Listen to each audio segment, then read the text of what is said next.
অনুপ্রেরণার আরেক নাম জাঙ্গা বাবা। থেকে জাঙ্গা কিনলে সফলতার মুখ দেখতে পাবা। তুমি একদিন বড় কিছু করবা। এই ভিডিওটা 1 মিলিয়ন কনফার্ম। দেখতে হবে তুমি বড় কিছু করবা। তুমি পারবা। এই ভিডিওটা 1 মিলিয়ন দেখো। এই ভিডিওটা 1 মিলিয়ন কনফার্ম 1 মিলিয়ন যাবে। হ্যাঁ, what a funny. I am Janga Baba. তো যাই হোক প্রিয় দর্শক, ওয়েলকাম গাইস, আমি জাদামেদ আকাশ। আমি মিম। চলে আসলাম একটা ভিডিও নিয়ে। সেটা মানে বাংলাদেশের নতুন একটা পাগল সৃষ্টি হয়েছে, মানে জব্বর পাগল। এ গাছের পাতা বেছে দিচ্ছে, লিচু গাছের পাতা 1000 টাকা পিস। ওর যারা ভক্ত আছে তারা কিনেও নিচ্ছে। তাহলে এরা কত বড় পাগল। আর যাই হোক, আমরা কথা বলতেছি থটস অফ বিল্লাল ভাইকে নিয়ে। ঠিক আছে, প্রথম এর ভিডিও ভালোই লাগতো, কিন্তু ইদানিং এখন যেটা শুরু করছে অনেক বাড়াবাড়ি। মানে আমার কাছে মনে হচ্ছে যে আমাদের জুয়েল ভাই যেটা বলছে, মানে মানবতার ফেরিওয়ালা জুয়েল ভাই যেটা বলছে, ও পাগল হয়ে গেছে। আমার কাছে সেটা মনে হচ্ছে পাগল হয়ে গেছে। আর সবচেয়ে বড় কথা, তুমি যে মাঠে নতুন আসছো, ঠিক আছে, সেই মাঠে অনেক আগে থেকেই ও মোরান ফায়ার, অলরেডি ফায়ার অবস্থানে আছে। আর তুমি তার সাথে এই ধরনের কথা কাটাকাটি, একে নিয়ে ভিডিও বানানো, ওকে নিয়ে ভিডিও বানানো, এগুলা বন্ধ করা উচিত। ঠিক আছে, যে সিনিয়র তাকে সিনিয়র হিসাবেই সম্মান করা উচিত। যাই হোক, আমি এই ধরনের রোস্ট ভিডিও বানাই না। এটা খুব ভালোভাবে প্রেজেন্টেশন করছে আমাদের এসপিএন সোহাগ ভাই।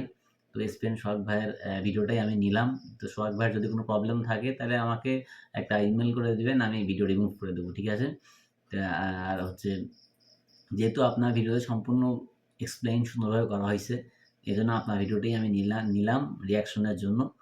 আর আমার দর্শকরাও দেখুক যে আসলে পাগলামি কোন লেভেলে গেছে থটস অফ বিল্লাল। ঠিক আছে, কন্টেন্ট না, ও যে কী বানাচ্ছে নিজেও জানা, কন্টেন্ট গ্যাপ বানাচ্ছে। ঠিক আছে, যাই হোক, ভিডিওটি শুরু করি। সম্পূর্ণ বিস্তারিত আজকের এই ভিডিওতে আপনাদের মাঝে উপস্থাপন করব, তাই আজকের ভিডিওটি শেষ পর্যন্ত দেখবেন। তাহলে চলুন বেশি কথা না বাড়িয়ে আজকের ভিডিও শুরু করা যাক। প্রিয় দর্শক, আমরা প্রথমেই কথা বলবো হচ্ছে থটস অফ বিল্লালকে নিয়ে মানবতার ফেরিওয়ালা জুয়েল ভাই কি বলছে। বিল্লাল কিন্তু খারাপ ছিল না, ও ভালোই ছিল। ও ইদানিং পাগলামি করতেছে। ওর কি মাথার সমস্যা হয়েছে কিনা আমি জানি না। একটা কনসুপের দাম কত? 400 টাকা দিয়ে কনসুপ পাওয়া যায় না? 150 টাকা দিয়েও পাওয়া যায়। 150 টাকা দিয়েও পাওয়া যায়। আর ওই 1000 টাকা বিক্রি এখন করতেছে। এইটা মনে করেন যে এর মধ্যে সোনা আছে, এইটার দাম 500 হইলেও তো ঠিক ছিল। আর তুমি যাত্রীর কাছে ক্ষমা চাও। শাবাশ। হ্যাঁ, তোমাকে কিন্তু আমি ভালোবাসি, তোমার ফিউচার নিয়ে কথা বলতেছি। তো গাইস, এই থটস অফ বিল্লাল সর্বপ্রথম যেই ভুলটা করেছিল সেটা হচ্ছে তার ইনকামটা রিভিল করার কারণে। এরপরে আরো অনেকগুলি ভুল করেছে। সর্বশেষ তার ভুল হচ্ছে তার একটি বই 1000 টাকা বিক্রি করছে, হাতে লিখে দিলে 10,000 টাকা করে নিচ্ছে। গাইস, এটা নিয়েই মানুষের মাঝে আলোচনা সমালোচনার ঝড় বইছে। তো এটা নিয়ে কথা বলেছে নাছাবাই বিনোদনের টিম মেম্বার। কি ভাইয়া, একটু না দিতে পিছন দিয়ে ঢুকে মাথা পর্যন্ত চলে গেছে। আরে আরো তো অনেক কিছু দেওয়ার বাকি আছে, জাস্ট ওয়েট করো। কম ফুটতাছে। শুধু এই ভদ্রলোকই কথা বলেনি, এদিকে মুখ খুলেছে আমাদের কল্লাক মিয়া। গাইস, তিনি কি বলে চলুন দেখে নেওয়া যাক। অনুপ্রেরণার আরেক নাম জাঙ্গা বাবা। থেকে জাঙ্গা কিনলে সফলতার মুখ দেখতে পাবা। তুমি একদিন বড় কিছু করবা। এই ভিডিওটা 1 মিলিয়ন কনফার্ম। দেখতে হবে তুমি বড় কিছু থটস করবা। অফ বিল্লাল। তুমি পারবা। এই ভিডিওটা 1 মিলিয়ন দেখো। এই ভিডিওটা 1 মিলিয়ন কনফার্ম 1 মিলিয়ন যাবে। হ্যাঁ, what a funny. I am Janga Baba. তো যাই হোক প্রিয় দর্শক, থটস অফ বিল্লালকে নিয়ে ওমর ভাইয়ের ওমর আরেকটি ভাইয়ের বাণী কথাটা আমরা শুনে শুনি। আসি। আমি ইউটিউবে ভিডিও বানাই, ইউটিউবে খেলো আমার লগে তা পারবো না। ওরা যে খেলে টিকটকে, কারণ টিকটকে আইটা ভিডিও বানাইলো ভিউ হয়। রাইট, ইউটিউবে খেলো, আমি ইউটিউবে খেললাম। আসলেই গাইস, এই থটস অফ বিল্লাল বর্তমানে যা করছে, আসলেই কি সে পাগল হয়ে গিয়েছে, না হলে একটা বই কিভাবে 1000 টাকা বিক্রি করে? গাইস, এটা নিয়ে কথা বলেছে এই টিকটকারেরা।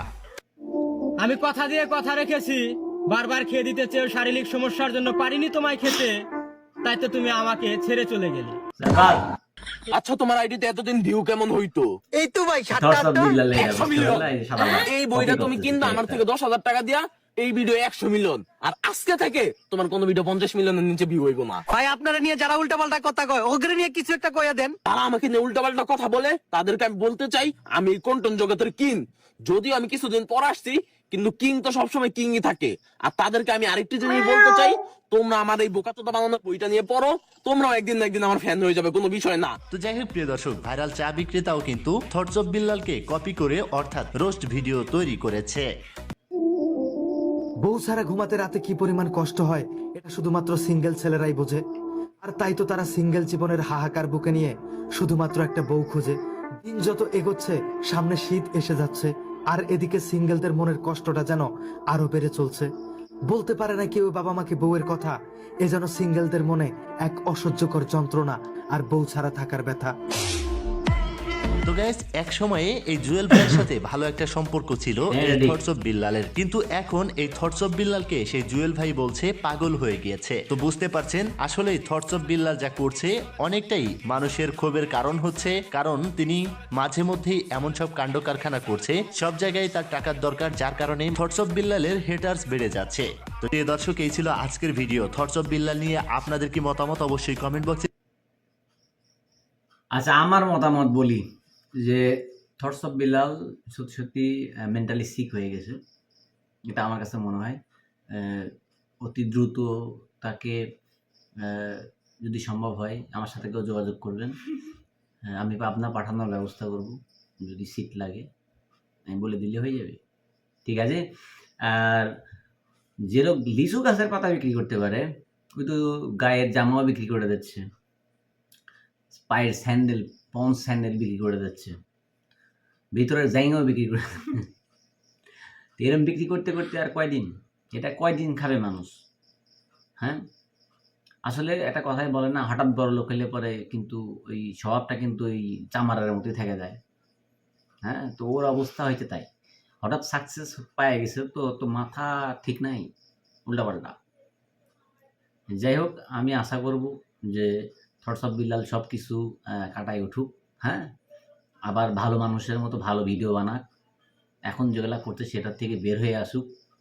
আর আমি বলবো যে আল্লাহ তাআলা তাকে হেদায়েত দান করুক, আর সিনিয়রদের সাথে উল্টাপাল্টা ব্যবহার থেকে বিরত থাকুক।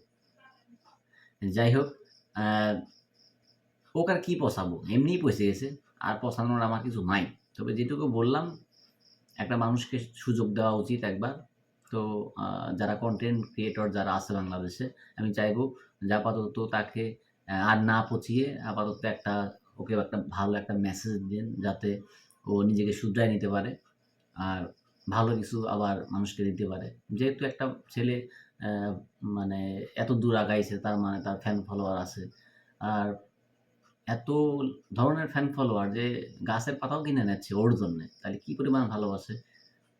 হয়তোবা তার এই যে হঠাৎ প্রাপ্তি, এটা হয়তোবা তার মাথার উপর দিয়ে যাচ্ছে, এই জন্যে মানে সে জনি লিভার থেকে শাকিব খান হয়ে গেছে, এরকম ব্যাপার স্যাপার হয়ে গেছে বর্তমান। যাই হোক, ভালো কিছু করুক এটাই চাইবো।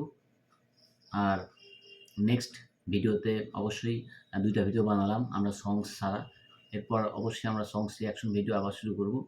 আর রোস্ট ভিডিও আমি করি না, ভালো লাগে না, কিন্তু মাঝে মাঝে করতে হয়, না করেও থাকা যায় না। তো ভালো থাকুন, সুস্থ থাকুন, সেই পর্যন্ত বিদায় নিচ্ছি, দেখা হচ্ছে পরবর্তী ভিডিওতে। আল্লাহ হাফেজ।